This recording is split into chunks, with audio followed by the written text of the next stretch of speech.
going on, everyone? So I have this package of vellum here from Ollie's. As you can see here, these were 79 cents. And it has several sheets in here, but it's not plain vellum. It has polka dots and different shapes all in it, lines. And I was wondering, I was looking at it and I was just trying to decide whether I should go ahead and purchase, because I was just looking for some clear vellum. But for this price and as many sheets as you got in the package, I said, well, let me see what I can do with it. And I'm going to show you one of the little things that I decided to do with it. So I pulled out a few sheets and got started. So as you can see here, that these are Nina, which I hope I'm pronouncing that right, but it's a pretty good quality brand of paper products. So I felt that I was secure with going ahead and purchasing this. So I'm just going to use some powder here first so I can try to reduce the embossing powder, the static here. So I am just going to show me just using the powder on the paper, and I'm just going to go ahead and just brush it, like I said, so I can kind of reduce the resistance there. And so first of all, I'm just going to prep one of these and just show you how I did that. So then I got this photo play set of stamps in my recent scrapbook.com order, and this set was free, and so I wanted to play around with the one of the flower stamps here. And this isn't more of a symmetrical stamp. The flower is basically all bunched on one side, but I think that it's still pretty enough that I could still get a pretty good flower out of this. So I'm just stamping it with the Versamark ink, and of course it's clear, so you're not gonna really see it show up on the paper here, but I'm just spacing them out.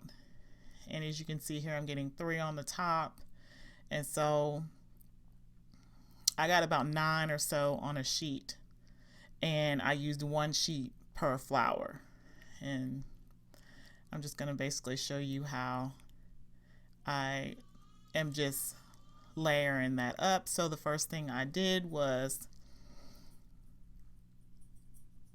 just stamp these all on the paper. And then I just took the embossing powder. This is Nuvo embossing powder. And then I'm just going to sprinkle it on, and then just take my excess here and then dump it away. And you can see here I don't have that much resistance of what stained, since I went on and used the powder beforehand. I'm not getting too much extra sticking. And then I'm just sprinkling it on.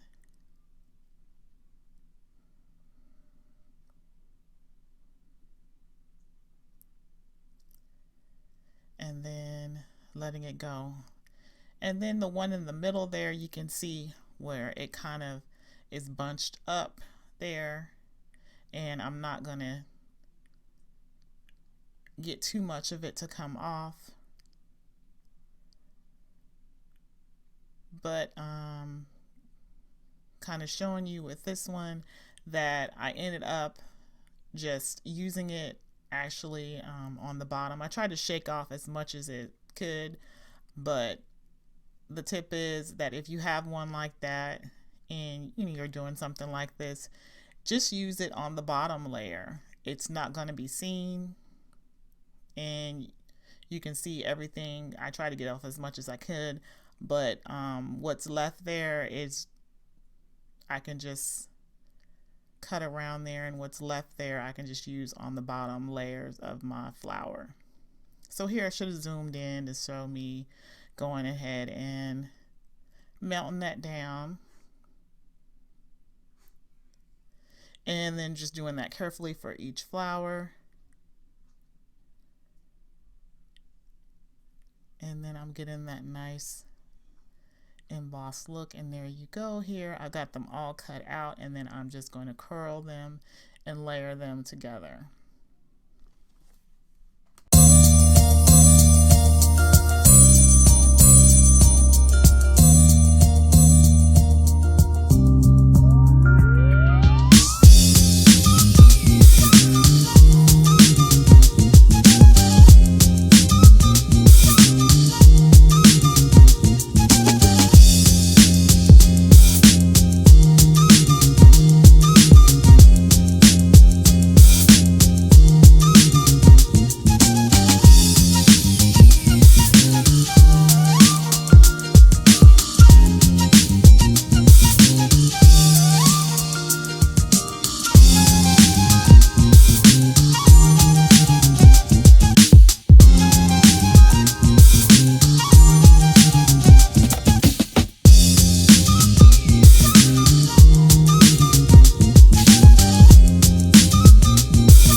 And so I used 6 sheets, and this is what I came up with. I wanted to show you the final project. Out of using just only 6 sheets out of that paper, I came up with these flowers layered up. And once I get it to zoom out there in detail, you can see I think these turned out so pretty, and this is just such a simple technique. I just fussy cut those out and then just layered them. Here I ended up using some flowers in the middle, and it just adds a beautiful touch to it here. And those flowers I actually ended up getting free from a scrapbook.com order. They were a free gift, so those 3 flowers I just threw on top. There were some pretty Maggie Holmes flowers, so I just ended up throwing those on top of these, and you can see they each add their distinct look with these curled edges here. And I just love the pearl there with the dotted print there. And then of course the forever rhinestones. So this is just a quick idea, a simple idea you can do with just something that was clearanced that I might have just looked over. So thanks for watching, and see you later, Craftinistas.